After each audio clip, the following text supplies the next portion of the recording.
দেশের জনপ্রিয় অভিনেতা আব্দুল কাদের ইন্তেকাল করেছেন। ইন্না লিল্লাহি ওয়া ইন্না ইলাইহি রাজিউন।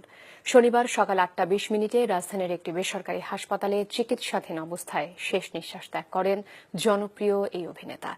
মৃত্যুকালে তার বয়স হয়েছিল 69 বছর। আব্দুল কাদেরের মৃত্যুতে শোক প্রকাশ করেছেন রাষ্ট্রপতি মোহাম্মদ আব্দুল হামিদ, প্রধানমন্ত্রী শেখ হাসিনা ও বিএনপি মহাসচিব মির্জা ফখরুল ইসলাম আলমগীর। রিপোর্ট করছেন ফাহাদ মোহাম্মদ। ভাই পালন করে দেন। ঠিক আছে, যাও, চোখের যত্ন নিবা, চোখ অমূল্য ধন।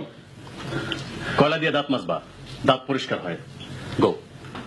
হুমায়ুন আহমেদের লেখা কোথাও কেউ নেই ধারাবাহিক নাটকে বদি চরিত্রে অভিনয় করে সবচেয়ে বেশি জনপ্রিয়তা পান আব্দুল কাদের। খাও, ভিটামিন এ, উপকার হবে। তাড়াতাড়ি খাও, গিলে ফেলো। বাকের ভাই আর বদি এই দুই চরিত্র 90 দশকের দর্শকদের মনে দাগ কেটেছিল ব্যাপকভাবে। বদি, ইয়েস বাকের ভাই। হাসি হচ্ছে, বেশি হাসি ভালো না। যত হাসি তত কান্না, কহে গেল রামসন্না। রাম সন্না লোকটা কে বাকের ভাই?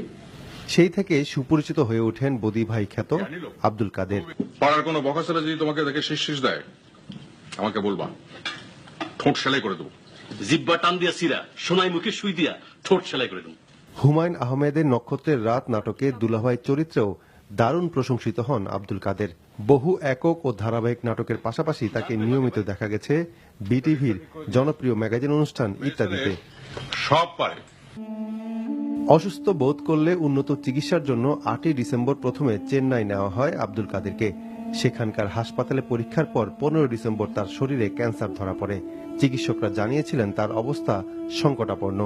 গত 20 ডিসেম্বর সন্ধ্যায় অভিনেতাকে ঢাকায় ফেরত আনা হয় এবং পরদিনই তার শরীরে করোনা শনাক্ত হয়। করোনা ও ক্যান্সার নিয়ে সবশেষ ভর্তি হন এভার কেয়ার হাসপাতালে। সেখানেই শরীর ভালো খারাপের মধ্য দিয়ে চলছিল জনপ্রিয় এই অভিনেতার চিকিৎসা। অবশেষে চিকিৎসকদের সব চেষ্টাকে ব্যর্থ করে না ফেরার দেশে চলে যান আব্দুল কাদের। 1951 সালে মুন্সিগঞ্জে জন্মগ্রহণ করেন অভিনেতা আব্দুল কাদের। ঢাকা বিশ্ববিদ্যালয় থেকে অর্থনীতিতে স্নাতক ও স্নাতকোত্তর শেষ করে কর্মজীবন শুরু করেন শিক্ষকতা দিয়ে। বিটপি বিজ্ঞাপনী সংস্থায় এক্সিকিউটিভ হিসেবে চাকরির পর আব্দুল কাদের আন্তর্জাতিক কোম্পানি বাটাতে চাকরি করেছেন দীর্ঘ 35 বছর। Fahad Mohammad, NTV news, Dhaka.